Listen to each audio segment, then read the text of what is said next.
Monchi est un couturier lyonnais donc qui travaille avec les soyeux lyonnais, qui est, enseignant aussi, qui a participé à la création de l'université de la mode de Lyon, hein. Lyon 2, tu étais à l'origine de la chose, donc c'est important. Tu pratiques aussi, tu as une boutique, sur Lyon, hein, avec, des choses très intéressantes et il t'arrive parfois aussi de faire des expositions? Je me souviens que tu avais collaboré avec j oui, une japonaise, il me semble, avec des choses, très fines, en dentelle et des robes qui étaient, très, très hautes et quand j'étais passée dans ton atelier, c'était même pas assez grand pour, tellement la robe était haute et voilà. Chez Ota, chez Oru, qui est japonaise, qui étaient des énormes installations dans lesquelles elle va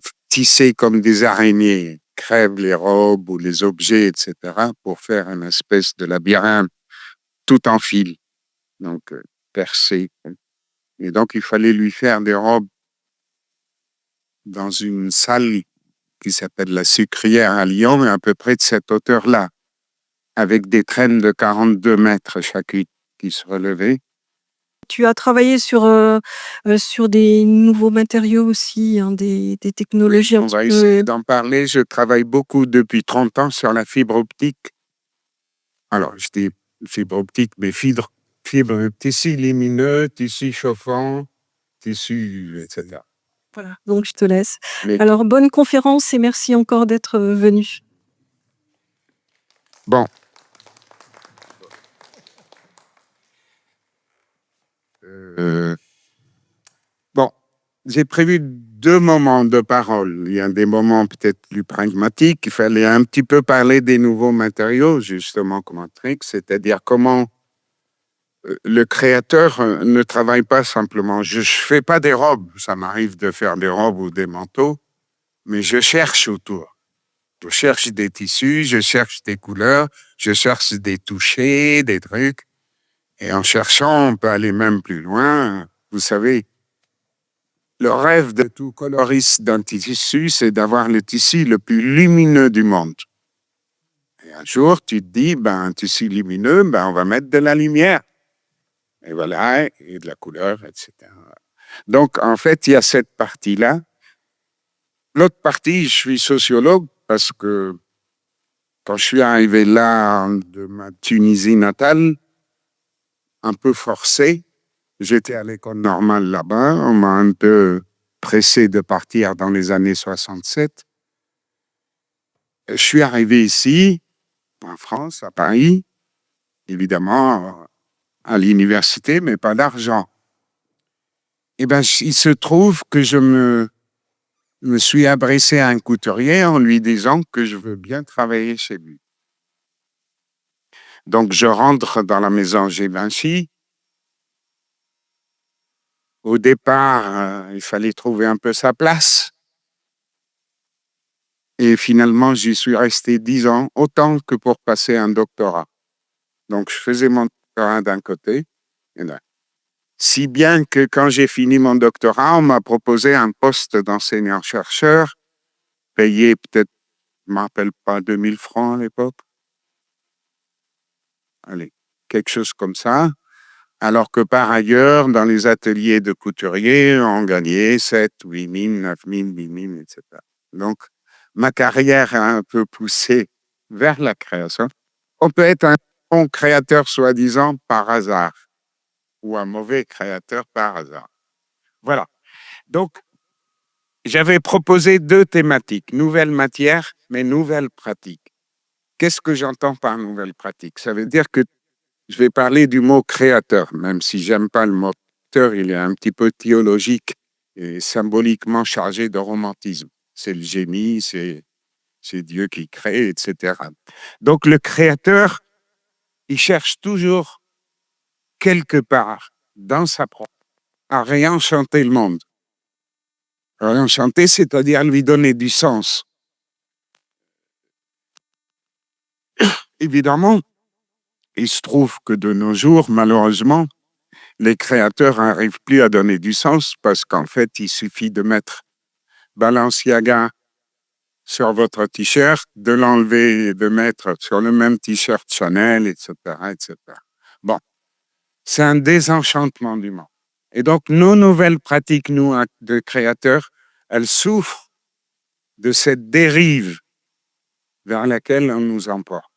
Une dérive que le système de la mode, c'est pour ça que les gens de la mode, en fait, devraient un petit peu, non pas simplement être écoutés parce que c'est des clowns qui savent parler ou qui savent passer à la télé, qui font des beaux défilés, mais ils doivent être écoutés parce qu'ils sont au cœur du système, un système qui a amené nos pratiques créatives vers une banalisation, vers l'histoire de l'éphémère. Un produit jette l'autre. Il n'y a pas de passé, il n'y a pas de futur dans un produit, c'est ce que nous avons maintenant. Tout le monde veut le même truc au même moment, au même instant. Ça, c'est le système de la mode. Cette circulation, cette vitesse cyclique, cet éphémère, cette immédiateté. C'est ce que j'appelle que les nouvelles pratiques de la création doivent un petit peu s'inspirer de ce système de la mode pour savoir comment nous, créateurs, pouvons aller au-delà. Bien sûr qu'il y a des pratiques de toutes sortes. Mes amis designers ou mes amis architectes ont des pratiques, des fois, qui ne correspondent pas au système. Ils combattent le système, ils ne sont pas là pour refaire le énième petit truc avec 3 petits trous, etc. Mais malheureusement, le système nous entraîne vers cette banalisation, vers cette cosmétisation de plus en plus.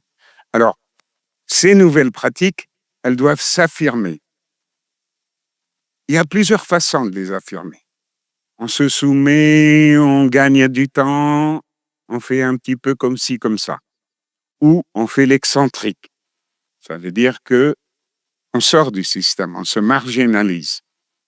Mais on est des fois récupéré d'ailleurs, mais c'est pas grave. Mais moi, je dis que il faut combattre le système dans le système, c'est-à-dire revenir vers des pratiques. Alors, je dis jamais artisanal. Il n'y a pas d'artisanat, même si je suis un artisan d'art. Il n'y a pas d'artisanat. Il y a, comme les Grecs le nommaient, il y a la techné et la poésie. Et nous sommes tenus à faire de la poésie, pas de la techné. Un artisan est un poète. Un créateur est un poète. C'est un type qui propose des solutions à des demandes sociales, qui doivent répondre à des désirs qui sont exprimés ou non exprimés, c'est-à-dire qu'il peut pressentir les désirs. C'est pas une nouvelle tendance, ce sont des désirs exprimés, non exprimés, souhaités, non souhaités, auxquels, par les formes, il doit donner une réponse. Or, qui dit donner une réponse, c'est pas donner des solutions, c'est proposer des problématiques, c'est résoudre le problème, c'est aller au cœur du problème, c'est chercher. Voilà les nouvelles pratiques qu'on peut opposer à un système qui nous condamne à aller tous acheter des Nike, à visiter Monsieur Zara, à rentrer et à avoir le même truc au même moment chez la même personne. Dans tout le monde. Je reviens il y a 3 jours de Shanghai, un Empire Zara, c'est pareil qu'un Empire Hermès, c'est le même immeuble, dans le même quartier, dans la même rue, à 2 rues. Donc, on est là et ça rentre et ça sort et ça rentre et ça sort. On est là en train de tuer la création, tout simplement. Donc, j'appelle toujours à des nouvelles pratiques.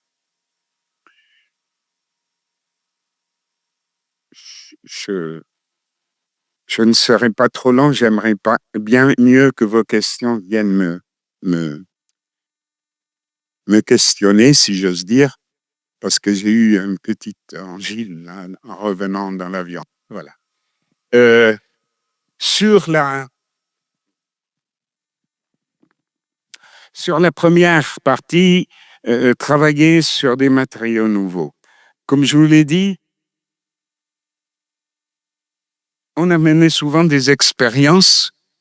D'ailleurs, c'est loin d'ici, je crois, je ne me rappelle plus, la première fois qu'un est venu me voir pour me dire qu'il travaillait sur le coton, mais qu'il cherchait un métier jacquard, c'est-à-dire une complexité des tissus. Un métier coton, le coton, c'est tissé en un. Donc un fil, un autre, un fil, un autre.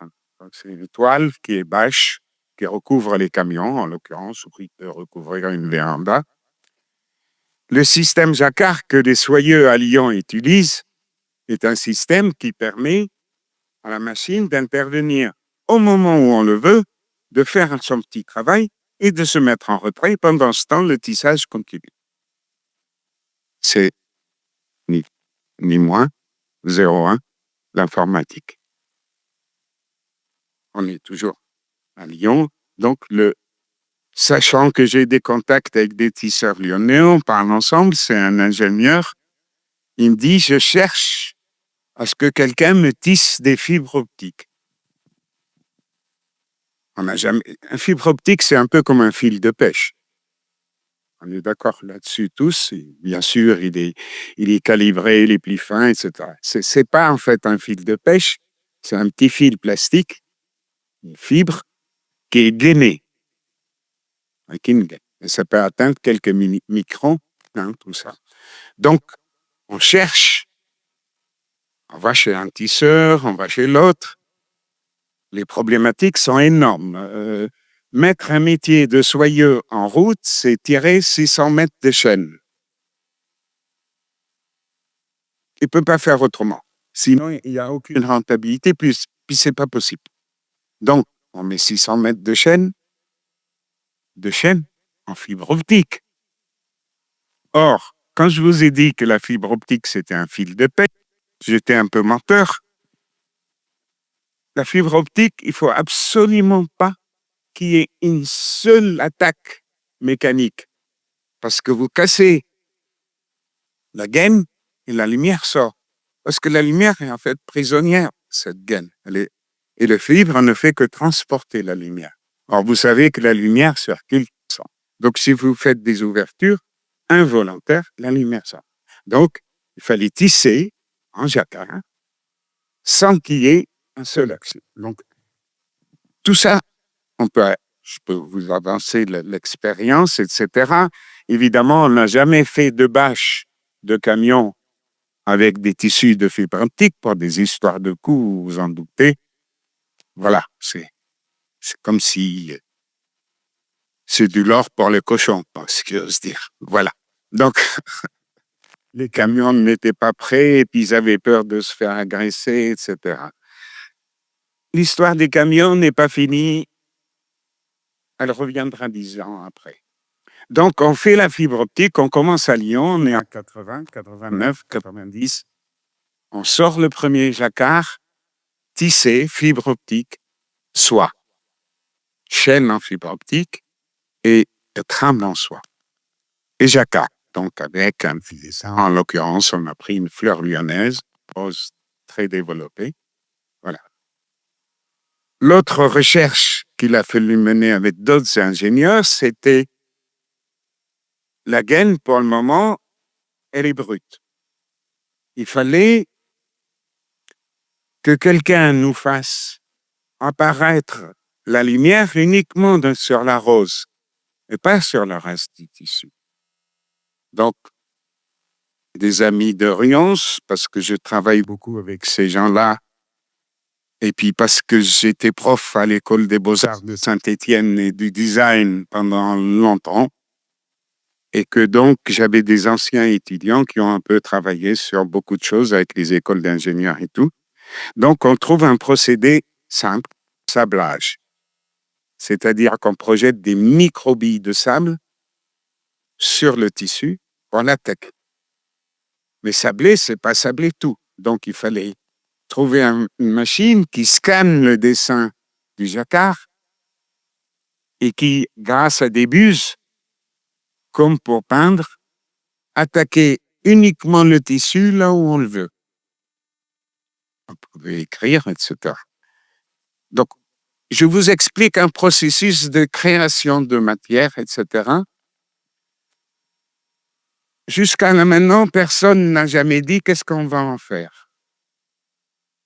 ni combien ça va rentabiliser tout ça. On essayait de se faire aider, soit par la BPI, soit par des organismes, soit par nous-mêmes avec notre argent, soit en vendant des jolis manteaux à des dames, et hop, on embarquait l'argent. Donc, voilà, le processus avance, etc. Donc, en fait, c'est le système Jacquard qui a permis ça.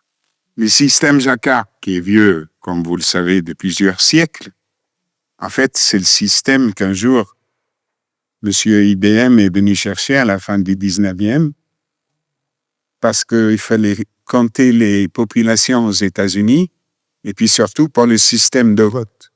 Et vous savez que le système de vote aux États-Unis est toujours avec des petits crans qu'on crante selon ce qu'on choisit. Et comme chaque fois qu'on vote, on vote pas simplement pour le président, mais pour le shérif, le curé, que sais-je encore. Donc en fait, IBM est venu à Lyon pour la fiche Jacquard, la fiche perforée. Et c'est avec la fiche perforée toujours qu'on vote aux États-Unis. Donc, c'est le système qui épouse l'informatique par excellence, etc. Les frères Lumière avaient les films, avaient les images, avaient l'appareil, mais ne savaient pas comment faire. Sur le côté, il y a des petits trous. Leurs cousins vendaient des tissus. C'est normal. C'est l'intérêt. Tout ça pour vous dire qu'en fait, on est la connaissance, la relation vient de loin. Quand on dit qu'on innove, en fait, on est un homme du passé aussi des fois. Mais elle va loin, parce qu'en fait, on travaille pour sûr pas ce que ça va devenir. On est absolument en train de tâtonner. Souvent, je dis aux étudiants, quand ils me demandent des conseils en fin de cycle, je leur dis, avant de vous mettre en ordre de marche, entre parenthèses, je dirais ordre du marché, je ferme la parenthèse, allez un peu voir dans le chaos ce qu'il en est de la réalité. Je dis pas le chaos pour dire ne faire n'importe quoi, je suis pas un punk, mais pour dire que c'est en ouvrant la focale qu'on va revenir vers des objets plus utiles, plus enrichissants, des objets qui vont nous amener des satisfactions autres qu'immédiates, ou le fait de s'identifier à telle ou telle star ou que sais-je, telle ou telle jeune fille qui sur un téléphone nous montre son dernier rouge à lèvres. Voilà. Donc, cette focale ouverte à ce niveau-là, c'est ça qui permet aux chercheurs de dépasser un système qui est en train de nous amener vers une banalisation. On le voit dans le vêtement quand même. Regardez l'absence de la couleur dans la société. C'est pas plus mal, c'est pas moins mal, mais il n'y a pas de couleur. Vous savez que la couleur la plus vendue, c'est le bleu. 50%. Les fabricants de couleurs le savent, puisqu'il faut préparer 2 ans à l'avance la couleur avant de teindre, ou avant, etc., ou avant de peindre, etc. L'absence de couleur. L'uniformisation. Au même moment, on a à peu près les mêmes choses. Tout le monde en casquette, tout le monde sans casquette. Et surtout, la durée absolument, le cycle que cet objet qu'on consomme dure, rapide, obsolescence inqualifiable. Donc, pour sortir de ce cycle-là, il faut que le créateur puisse, lui, aller vers des territoires qui ne sont pas forcément balisés par ce système. Ça n'empêche pas de faire du commerce, de vendre. Je ne suis pas anti-commercial, je suis un commerçant et un chef d'entreprise. Mais, bon, malgré moi. Mais je veux bien croire que la fibre du créateur, c'est pas de reproduire tous les jours en disant qu'est-ce que je peux faire, comment je peux faire moins cher, combien je peux le vendre très vite et quel est le prochain produit qui fera ma fortune. On est dans un cycle infernal. Et les gens de la mode, malheureusement, le vivent depuis très longtemps. J'aime bien donner l'exemple d'une grande maison. Chez Zara, il y a une collection toutes les 3 semaines. Oh, collection est un grand mot. C'est des nouveaux produits le cycle de produits de 3 semaines. Une semaine à tester, la deuxième semaine on bombarde, la troisième semaine on retire. Quand ça marche pas, on retire encore plus. Donc le cycle des bureaux de création, entre parenthèses, toujours création, fort de 300 ou 400 personnes, est là sans cesse en train d'analyser qu'est-ce qui va marcher, quel est le truc qui va accrocher, qu'est-ce qui s'est passé chez tel couturier, qu'est-ce qu'il a fait comme truc malin. En fait, on cherche la petite bête qui va marcher vite, bien et qui rapporte. On la trouve, la preuve. L'empire grandit de plus en plus. Donc, on est devant un système, mais qui bouffe pas simplement les créateurs, mais vous, les consommateurs. Je veux dire, c'est infernal. Toutes les 3 semaines, il y a un nouveau produit qui vient. Même pas le temps d'user ses chaussures,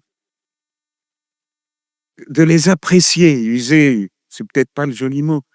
D'être dedans bien, de les faire comme on faisait avant, ou de son costume, ou de toutes ces choses-là.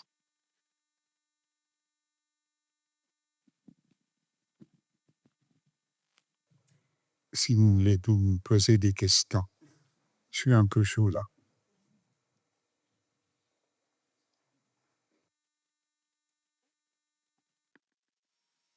J'ai peut-être pas tout dit, j'avais préparé des choses, mais je me suis dit qu'on en discute avec vous. Ça va venir. Patrice, tu veux intervenir? Simplement, je vois une image sur le mur, blanc, et je vois une robe encore plus blanche, donc très lumineuse. Donc ça, c'est une création en fibre optique ou pas? Le résultat des années 90, il a fallu, bon, j'aurais pu continuer l'histoire, on est arrivé quand même à perdre des choses. Voilà. Tout est en fibre optique, sur chez soi, tissage jacquard, c'est terminal, partie payée. Cette robe a été évidemment commandée par le musée des Corpillons dans le cadre des savoir-faire. C'était hyper rigolo, c'était le film du papa, dans ce musée où il y a des dinosaures et des machettes. Qui le pire, c'est moi qui ai fait ça. Tout le reste, c'est des oiseaux, des papillons, des dinosaures, etc. Alors, voilà. Bien sûr, il y a un peu de technologie dessous. Ce sont des fils éclairés par les LED, de teinte séquentielle, on peut changer de couleur, on peut atténuer la lumière, on peut différencier la vitre. La jupe, c'est à peu près une mousseline de 24 mètres de pli d'anki, donc elle est ridicule, alors que la jupe et le corset, la grosse problématique a été de coudre ce corset exactement sur un corps. Est-ce qu'on peut la porter? Mais que l'aiguille de la machine n'attaque à aucun moment. Pas bêtement. Donc, c'est un travail d'orfèvre, voilà. On est arrivé. Donc, ça, c'est les années 80. On avait eu von Spélusi. Ce qu'on a compté, c'est que pour le vêtement, c'est un peu compliqué. Mais il y a des développements techniques ailleurs. Puisque la source de lumière, comment est-elle alimentée, raccordée? Donc, un tissu, une chaîne, donc c'est des embouts de fils. Il y a des fils, ils sortent. Ces fils, on les réunit dans des petites gaines encore métalliques toutes petites pour le serrer. On les brosse. Et dans un autre tube gaine qui va s'incruster, il y a un petit LED. Le LED, ça renvoie. Là, en l'occurrence, il y a un petit appareil plus compliqué que ça, qui séquence les lumières, etc.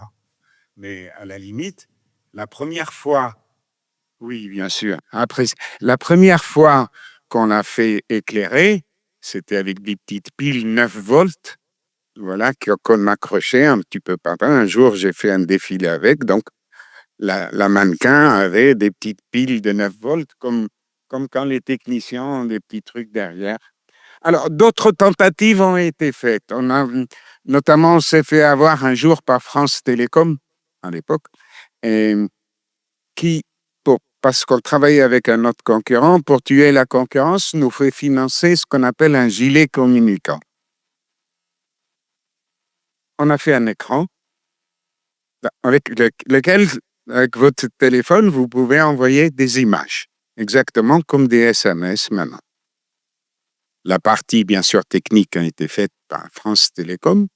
Nous avons constitué simplement le gilet, construit le gilet comme un grand écran. Voilà. Tu es dans l'œuf puisqu'ils sont propriétaires, puisqu'ils finançaient le projet. Donc, c'est ce que chez les architectes, on appelle inbuilt. C'est ça? Voilà. Non construit. Voilà, il y a eu plusieurs tentatives, notamment l'industriel qui a repris le brevet travaille sur des plafonds d'aéroports. C'est très joli, un plafond tendu, on en fait beaucoup dans les aéroports, toutes ces choses, dans les Émirats. Il y a eu quelques commandes de tapis lumineux au sol. Moi-même, j'ai travaillé sur pour les enfants atteints de jaunisse, une petite couveuse jetable à l'intérieur duquel on peut glisser un petit écran qui élimine les ultras, les lumières qu'il ne faut pas pour le petit garçon. On enlève on jette le contenant, et puis on remet l'écran et on branche. Voilà. Donc, il y a eu plusieurs développements. Voilà. Ça, c'est le couturier. Il fallait bien que je fasse mon métier. Tu disais que, en fait, l'application pour la couture était difficile, était compliquée. Un peu plus compliqué que de trouver presque, d'aller acheter des LED.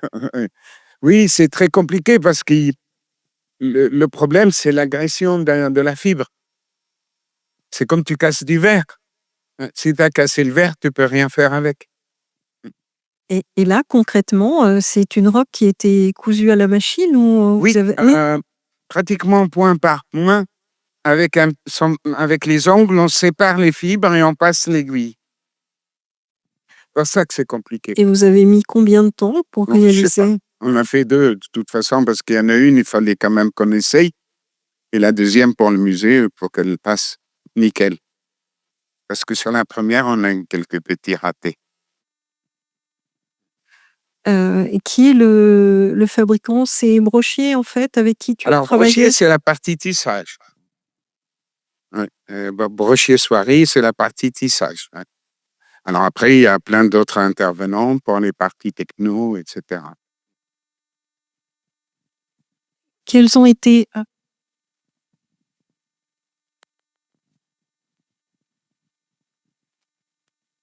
Merci.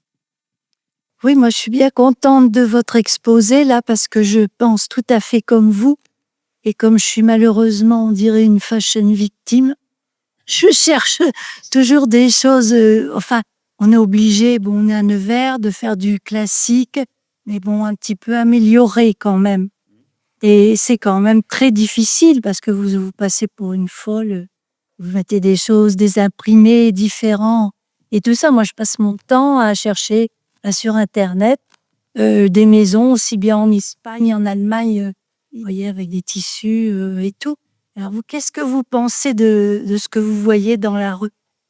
Ça doit vous... Ça me met colère, mais ça me met au boulot, moi. Oui. Parce que quand je suis en colère, Mais je suis comme le chien, j'accroche. Ce que vous faites là, c'est un peu quand même de la haute couture. Là. Oui, parce que j'ai été formé là-dedans. Voilà, c'est ça. Alors, j'ai fait un petit prêt-à-porter couture. Parce qu'il faut emporter les choses. On ne fait pas... Bien sûr, là, oui. Mais on mélange les deux. On ne fait pas d'accessoires. Mais vous savez, les maisons de couture ne vivent absolument pas de leurs vêtements. Les maisons de couture, 99,9, c'est les accessoires, les parfums, les dérivés, les licences, tout ce que vous voulez. Il y a même des maisons de couture qui refusent de vendre leur collection. Soit parce qu'elles les gardent pour les musées, soit elles les prêtent pour les défilés, Cannes, etc., ou pour les actrices. Donc, ça leur sert absolument à rien. Alors, il y a une petite domaine de prêt-à-porter. Une petite veste, un tailleur, ça ne paye pas de mille. Mais la robe à 400 000 €, non. Mais quand vous voyez quand même les jeunes maintenant, moi je suis d'une autre Ils génération, sont hein. là, les hommes. Oui, Oui. mais enfin, je vous dis, moi je suis d'une autre génération et je vois, on sortait toujours, il fallait être habillé, il fallait être pomponné, tout était assorti. Il était hors de question de sortir de la maison. Bon, alors la Donc culture. on est dans oui. une autre dimension là maintenant. Et c'est ça Un des problèmes, Euh. c'est l'absence de culture vestimentaire. Mais la culture vestimentaire, quand je disais qu'il n'y a C'est pas vrai. de couleur dans la rue, Oui, ben la couleur, ça s'apprend. Si on met aux gens de la couleur, ils comprennent. oui, mais ils en veulent pas. Si, Si mettez du rose, par exemple, on va vous Si, faire une si. réflexion. Hein. Il ne faut pas dire qu'ils en Il y a veulent des pas. couleurs qui passent. Là. Il n'y a pas de volonté individuelle, pas seulement volonté individuelle de se suicider, de dire non, j'en veux pas. Il y a une volonté autant du système de vous contraindre à ressembler aux autres, parce que ça l'arrange. Je peux pas produire 500 000. Si, ils sont, je vais dire un gros mot, ils sont complètement cons. Avec l'informatique et la numérique maintenant, on peut absolument sortir 500 mecs différents. Il suffit que la commande, il suffit que vous disiez non, je le veux pas comme ça, je le veux comme ça.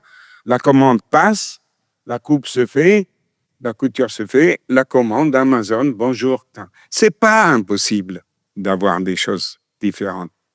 Il y a autant de notre part un endormissement, une perte de repères culturels. C'est une culture, le vestimentaire. C'est une culture.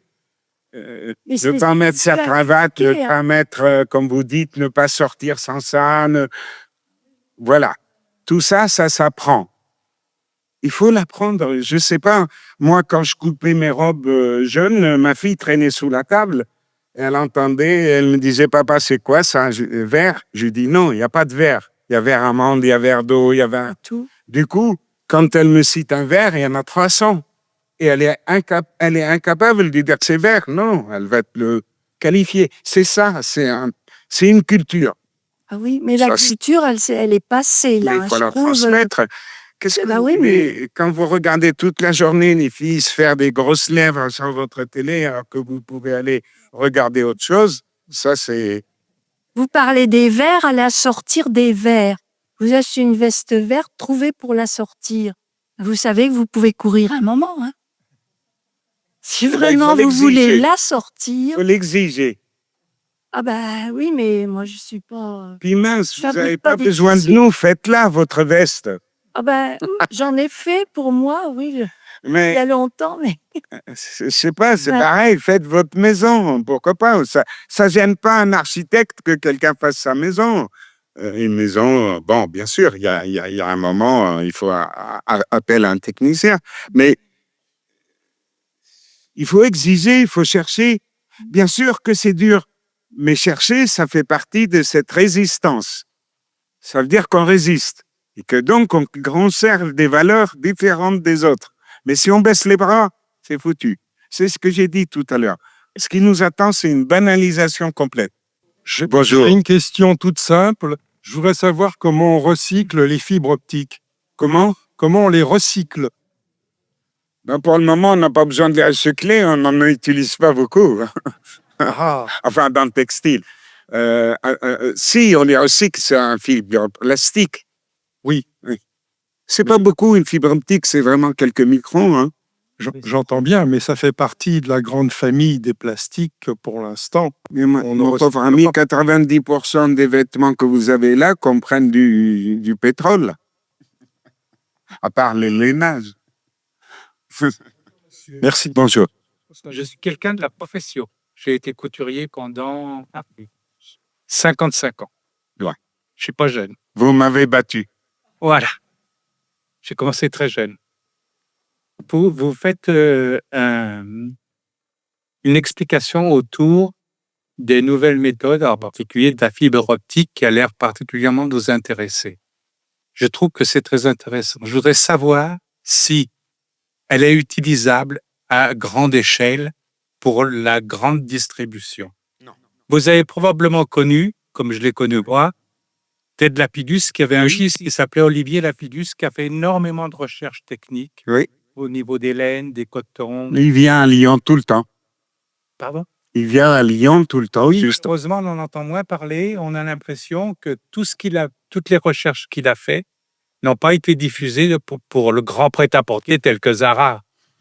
C'est resté que des choses qui ont été créées comme des moments de recherche, mais qui n'ont pas été diffusés dans le grand public. Il faut les multiplier, il faut les multiplier, il ne faut pas céder. Il faut absolument multiplier. Bien sûr que on arrivera à autre chose. Peut-être pas là. On est arrivé, par exemple,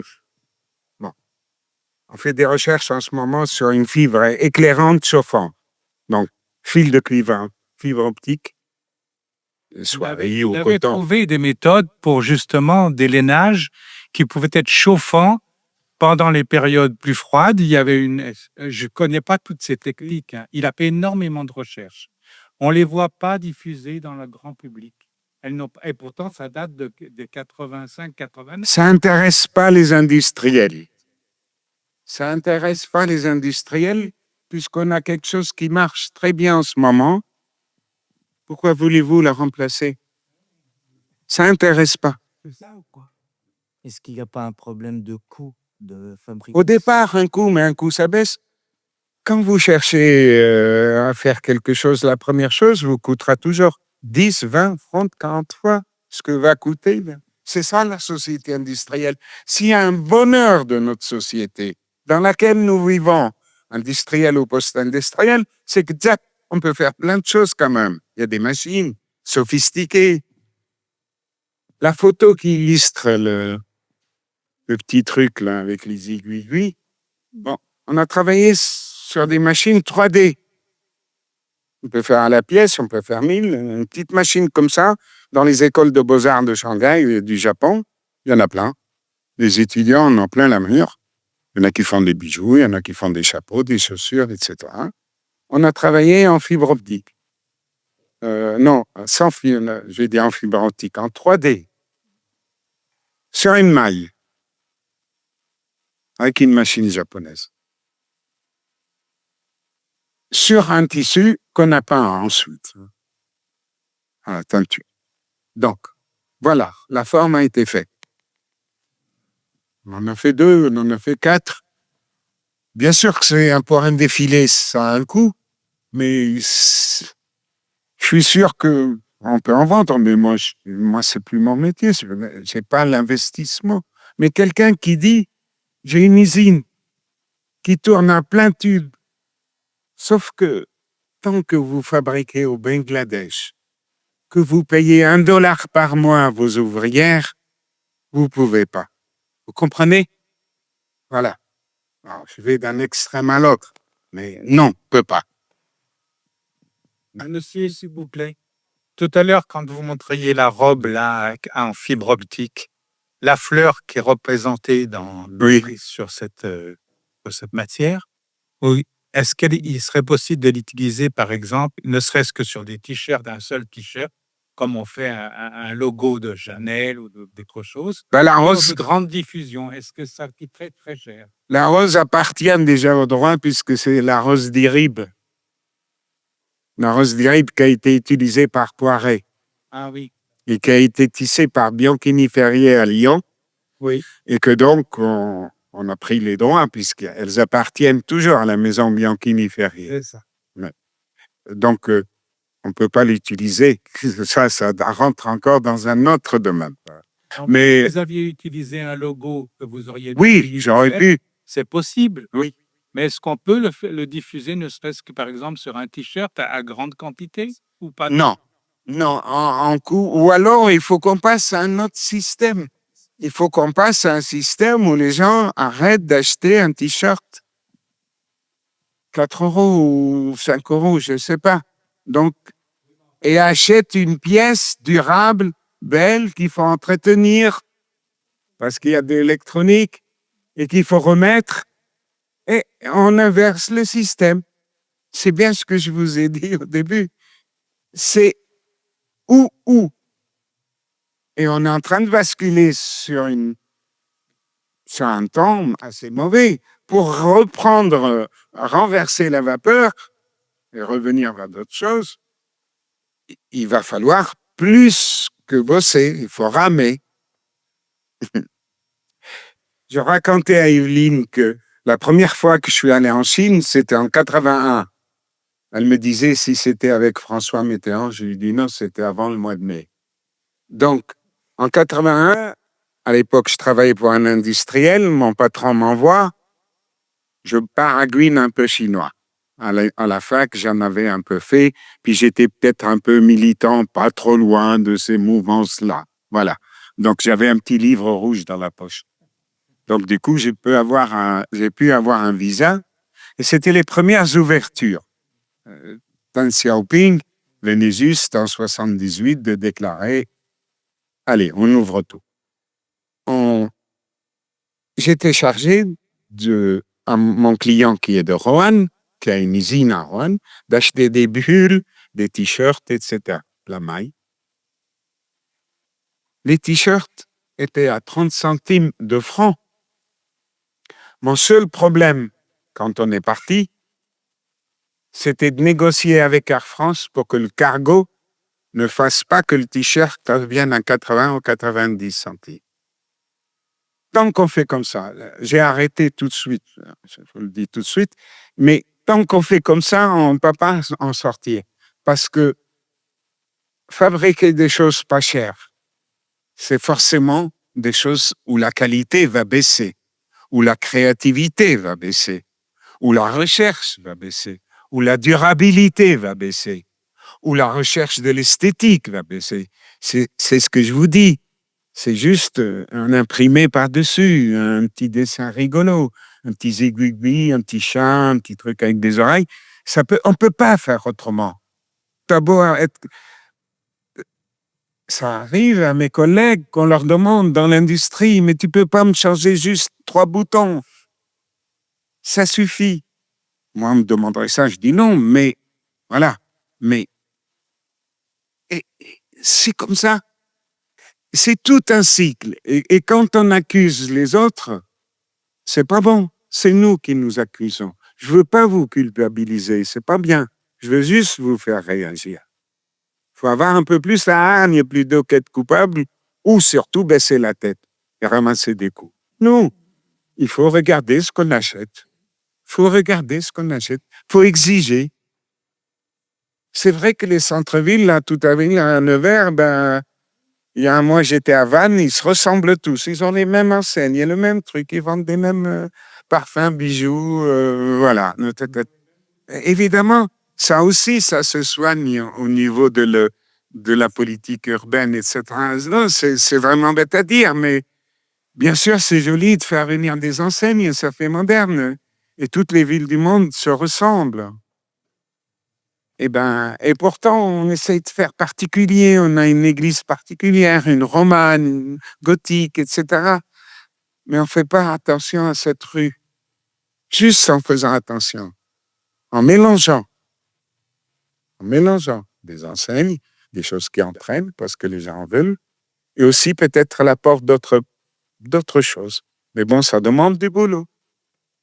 C'est pas forcément qu'à l'échelle individuelle qu'il y a problème. C'est à l'échelle de notre culture de comportement. C'est les nouveaux comportements. En fait, au lieu de parler de nouveaux matériaux, de nouvelles recherches, de nouvelles façons de faire, il faut parler de nouvelles mentalités. C'est pour ça que pour moi, la matière, elle n'est pas d'ailleurs que matière. Quand on recherche, quand Je fais pas que de la fibre optique. Quand je vais chez un industriel, moi, quand je rentre chez un soyeux, je touche, je pends, parce que je veux faire une main, une tombée, ce qu'on appelle dans notre métier. Une main, c'est ce qu'il va faire sur le corps. Comment il va s'appliquer? Une tombée, c'est quand vous allez bouger, quelle est la silhouette qu'il va vous donner. Et qu'est-ce que vous allez chercher ça, il me dit le soyeux. Votre tissu, je vous le fais à 20 balles et vous partez. Il est très beau, il est coloré. Non, j'en veux pas de tes couleurs. Je veux d'abord qu'il y ait du poids, de la mesure, de la tombée, du bruit. Quand tu le touches comme ça et que tu regardes, pas comme un aveugle. Ça les met en rage, parce qu'il n'y a plus personne qui fait ça. Voilà. Et si on fait des processus comme ça, des créatifs, mais c'est là aussi que nous aussi, on pousse à ce que nos produits, les produits différents, aient quelque chose. Mais il faut que vous les compreniez. Donc, il faut vous cultiver. Il faut que vous vous dites pourquoi ce truc, il tombe mieux qu'un autre. Oui, je l'ai payé plus cher. Non, parce que vous allez payer un t-shirt blanc, fabriqué au Vietnam, siglé Chanel, 300 €, et le même chez Tati, à 1 €. Non. Donc, il faut faire attention. C'est... Bon sang. Je voudrais poser une question sur le coton. Oui, on peut parler plus fort. Vous savez, Il y a bien longtemps. tout à l'heure, la dame peuvent disait pas qu'elle connaître. était bien vieille. Moi, j'ai Oui. j'ai plus d'oreilles. Hein. Oui, il y a un temps que les moins de 20 ans ne peuvent pas connaître. J'essuyais mes lunettes avec du coton. C'était propre tout de suite. Aujourd'hui, le coton qu'on utilise, ça reste sale. Ça n'enlève pas l'eau et ça reste sale. C'est parce que c'est du génétiquement modifié ou vous avez remarqué Non, ça? c'est pas modifié. D'abord, les qualités des cotons ont baissé. Avant, du temps de mon père, il y a longtemps, C'est comme le bois, la qualité a baissé. voilà, le temps, on demandait du coton d'Égypte. Pourquoi? Parce que l'eau du Nil produisait une fibre qui n'avait pas trop de charge, qui n'avait pas de métal, qui n'avait pas beaucoup d'autres trucs qui provenaient de la terre. Maintenant, on a tellement besoin de coton. Mais vous ne pouvez pas savoir que la demande en coton, ce qu'elle peut être pressante. C'est comme certaines matières premières, matières rares. C'est une matière rare. Elle ne se négocie pas au même prix que l'hélium, machin, ou le truc, ou l'uranium, mais c'est une matière très rare. Beaucoup de pays font de la retention. En plus, comme je vous ai dit, les pays d'Asie centrale produisent un peu moins d'eau.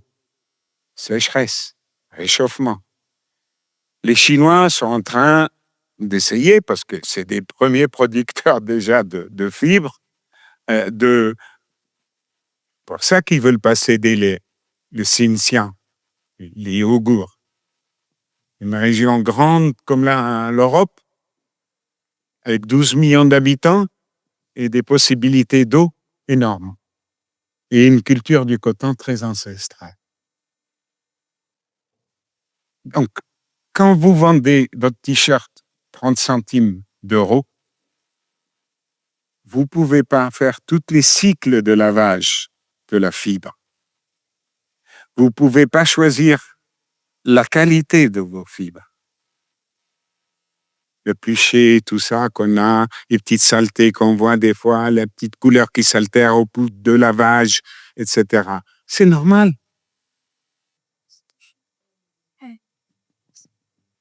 Non, c'était juste pour savoir quelle autre technique vous avez utilisée concernant est-ce que vous avez utilisé des matériaux plutôt différents? Je pense que vous avez déjà dû entendre parler de la designeuse Iris Van Herpen. Et elle utilise dans ses créations, certes c'est de la haute couture, mais beaucoup l'impression 3D. Et elle va utiliser, je crois que c'était un fil composé d'algues.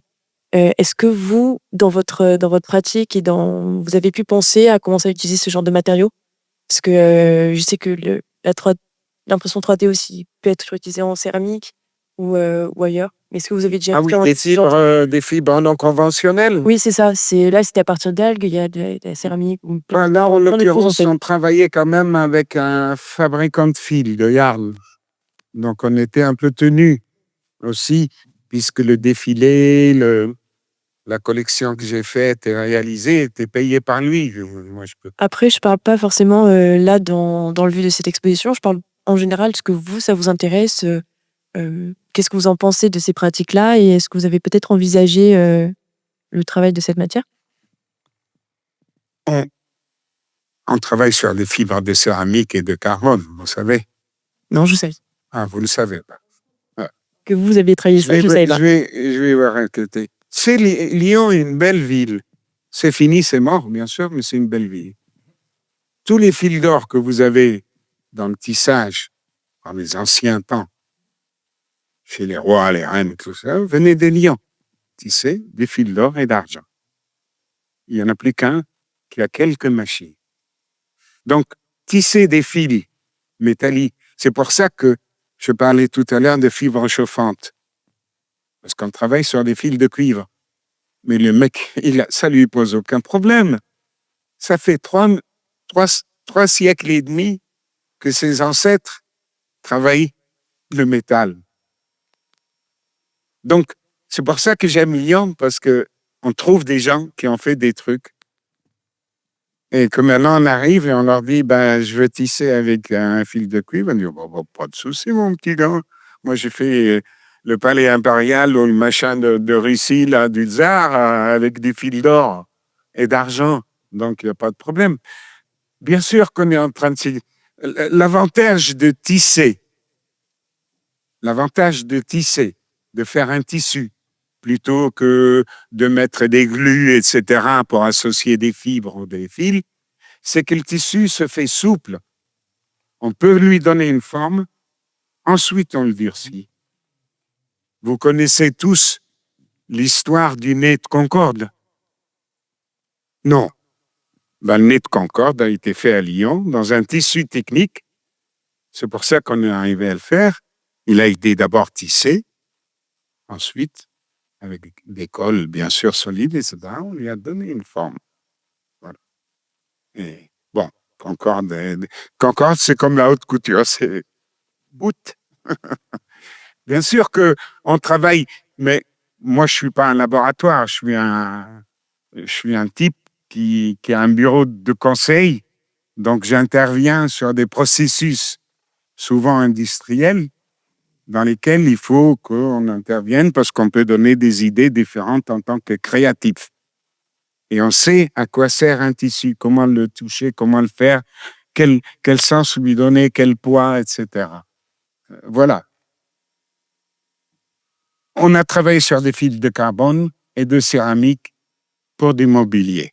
Mais ça, vous le savez, il y en a beaucoup maintenant qui se font. Voilà. Et qui ont été tissés dans la région lyonnaise aussi. Mais malheureusement, l'outil industriel disparaît. Un jour, on ne pourra plus rien tisser, il va falloir aller voir les Indiens à Calcutta. Peut-être d'ailleurs que ça se passe bien. J'avais aussi une question, je suis là. Concernant justement, vous avez parlé donc de surproduction, de surconsommation avec les grandes enseignes qui vendent toujours les mêmes collections à faible qualité. Mais en fait, je me posais la question vis-à-vis de vous, votre sentiment par rapport à votre production. Est-ce que vous n'avez pas l'impression d'être plutôt dans une illusion ou vous avez l'impression de faire de la recherche vis-à-vis de matériaux comme la fibre optique ou les polyamides ou ce genre de choses, mais qu'en fait, c'est juste participer encore plus à cette surproduction J'aimerais bien avoir votre ressenti par rapport à ça. Bon. Je participe pas à une surproduction. Je vends pas de robes en fibre optique dans ma boutique. Oui. Donc, je vends de la soie qui est ici, probablement comme au 19e, 18e, 17e. Mais je dis que le métier de chercheur ou de créateur l'oblige à aller vers des territoires. Après, j'en sais rien. Moi, si on me demande des choses en fibre optique, j'en ai des tissus. Je dois être même le seul qui en possède le plus parce que j'ai été obligé de racheter ce que j'ai fait tisser. Vous comprenez les 600 mètres de métier tiré qu'il a fallu payer, plus tous les fils qu'il a passés? Eh bien, il fallait les payer. Et Le marché n'est pas prêt, le marché, voilà. Mais essayez, si les filles du Crazy Horse qui voulaient un truc qui s'élimine, vous voyez, donc on l'a fait. D'accord? Ça a rentabilisé les choses. Tu vois? Oui. Avec les Ouais. les bleus, les machins. Ah, c'était joli d'ailleurs. C'était magnifique. Voilà. Comment est-ce que c'est quoi votre avis sur cette marchandisation en fait de la formation autour du métier de créateur? Je pense pas qu'on forme trop de créateurs. On forme des créateurs complètement décalés, puisque de toute façon, il y en a qu'un qui peut le faire, et bientôt, d'ailleurs, c'est pas toi, c'est l'ordinateur. Voilà. On forme pas trop de créateurs. Ou on forme trop de créateurs qui pensent pareil et font pareil. Des clones. Si on forme plus de créateurs, on aurait plus de différences. C'est logique. Je disais, oui, le créateur ne résout pas les problèmes. En fait, il en pose. Il se dit, et si je chose ça, et si la femme bouge un peu comme ça, différemment, comment je dois lui faire suggérer, par le vêtement, bien sûr, son attitude. C'est ça notre métier. Enfin, en tant que créatif, d'autres pour les maisons vont faire autrement et dire si je fais pas une maison carrée, si je fais une maison ronde ou un cube ou un que sais-je. Donc, en fait, on est là à poser. Vous savez, le philosophe, ce qu'il dit, un philosophe sage, il dit, c'est pas le but qui compte, c'est le chemin qu'on a fait. C'est exactement ça, c'est ce cheminement. D'abord parce qu'on fait un process et qu'on apprend. On apprend à réfléchir à des choses. On crée dans son mental un mécanisme qui nous aide tout le temps en disant « Eh oui, mais, bien, là, exactement, non. » Vous comprenez? On n'a pas un problème et une solution. Un problème et une solution, c'est mon patron vient me voir et me dit « On ne vend plus assez de t-shirts, qu'est-ce qu'on fait? » Chef, on change le col. Voilà, ça c'est solution, problème. La réflexion binaire, là, non. Non, elle est mortelle. C'est comme la mode. C'est bon, pas bon. Mode, has-been. Voilà. Vieux, jeune. C'est toujours exclusif. On enlève le... En plus, quand on dit que les mecs font la même chose et qu'ils sont là, en fait, ils sont réactionnaires. Ils maintiennent l'ordre. Rien ne bouge. Rien ne vient perturber le système. Donc, oui, on ne trouve pas de solution, on cherche des solutions. Je ne dis pas qu'on ne sert à rien et qu'on ne trouve pas des choses. Et en cherchant, on trouve des choses. On ne résout peut-être pas tout, mais sur plusieurs problèmes, on arrive à résoudre énormément de choses. Bien. Quelqu'un d'autre veut intervenir? Moi, je voudrais te poser une question. Quelle est la matière que tu aimes le plus travailler? Quelle est la matière que j'aime le plus Oui. travailler? Le papier. Tu dessines tes robes en amont? Absolument pas. Hein. Quelle est Dans ta la méthode? formation d'un couturier, on est déjà dans le 3D. On moule. On ne fait pas de dessin.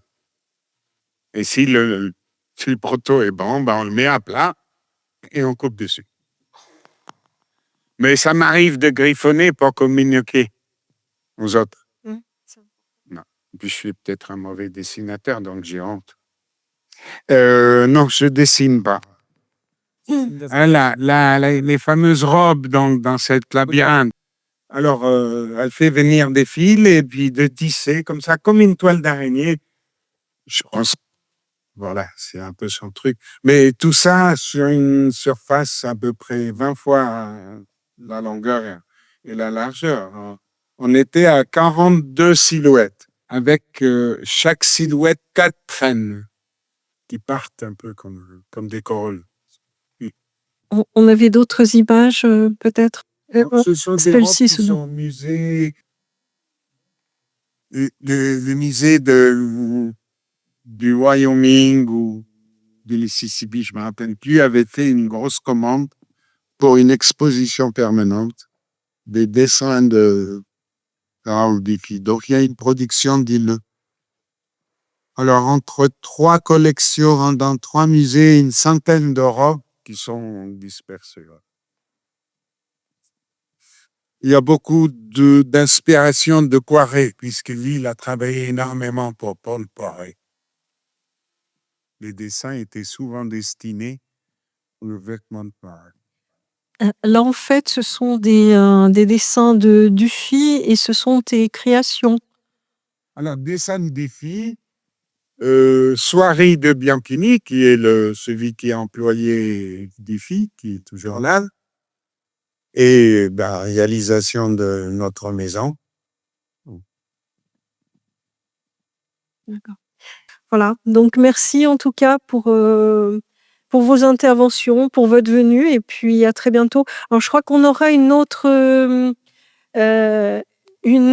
séance au mois de juin.